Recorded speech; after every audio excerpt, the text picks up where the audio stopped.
ne tulina essanyu bategeeza nti akawungeezi ka leero tubeera kuba tumaliriza Kampala ne Wakiso. Olunaku lw'enkya tubeera kweteekateeka ate okugenda mu ggwanga lyonna okwetooloola. Kyova olaba owa Eastern waali, owa Western waali, owa Northern waali, owa Buganda waali, ne mukama waffe Chairperson ono. Okutandika ne Buganda, olw'enkya lwakuteekateeka na kutambula. Ku lunaku olwokutaano Friday tugenda mu Gweta Masaka.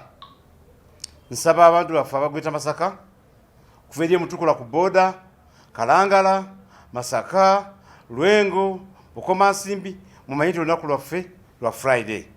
Nja kujja n'abakiiko ebyokulonda buli omu tumuwulirize mu bwesimbu, mu bulambulukufu era mu bukkakkamu obulungi. I want to encourage our people out there not to be intimidated.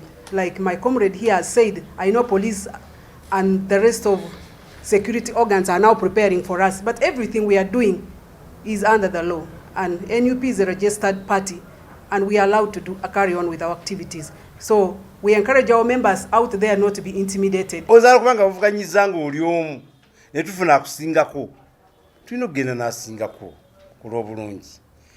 Era ndowooza mulindeko mbeere bakakkamu bannakibiina nga bwe mbadde.